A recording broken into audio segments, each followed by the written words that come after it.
face him on the track, and I will defeat him. Well, I mean, to start, we know this takes place during the Roman Empire. It focuses on the games, but set us up a little bit. Gabriella, if you would like to start, and then Dimitri, what can you tell us about your characters and the role that they play? Yeah, Antonia is a patrician. She did not really exist in real history. She's a mixture of amazing female presence that really existed in the Roman Empire. She's a super fun role to play. She's a woman in a man's world with a very advanced and brave and visionary mind. She wants to pursue power. She's hungry for power. She doesn't know any limit, any boundaries. She doesn't care about what's not licit.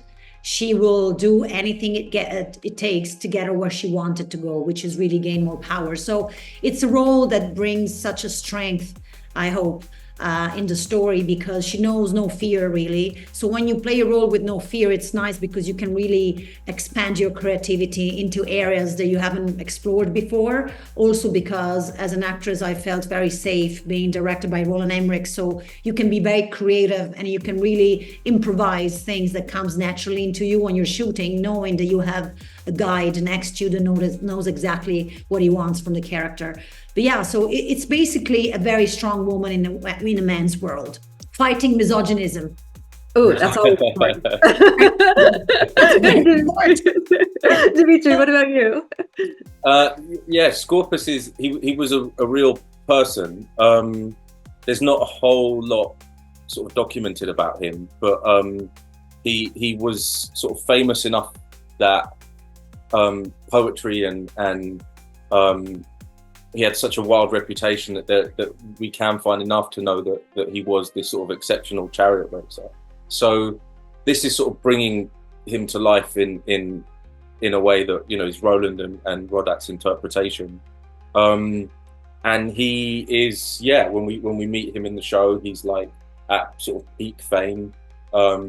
He has a sort of wild and fervent fan base that are the equivalent, I guess, of how people behave today with you know, musicians and rock stars and sports stars today. And he is an excellent chariot racer, and the show sort of examines the world of sports and the underbelly and the nature of the people that manage the teams and the events themselves. Yeah. Well, going off of that, I mean, knowledge of chariots aren't something that just anyone kind of knows in their life. So was there anything on that front that you had to learn when you took this role? Yeah. I mean, and horses in general. So that the whole element of the races was like something that, you know, you're starting from scratch, as you say. It's not something you might have a little bit of info from in some random experience in your life. I knew nothing about it. And so I went through, and myself and the other actors that are part of the Charioteer kind of contingent of the show, we had to go through training, which was a mixture of like dealing with horses themselves, and then we sort of graduated to riding carriages, and eventually ended up riding 4-horse chariots.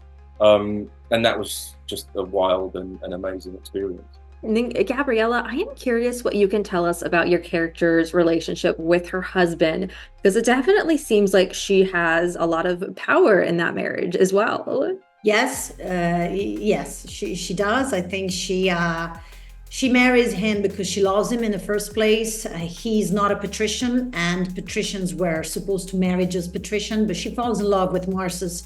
And that was great to work with Rupert, because we really wanted to build this kind of, you know, but a bit of a bold couple. You know, they're a bit sadistic, but they probably still have their own sexual lives and stuff, but they have an open marriage and it's fun for them, and they're a bit evil and they're a bit, you know, but I think he doesn't understand how dangerous she can become when she wants to seek power.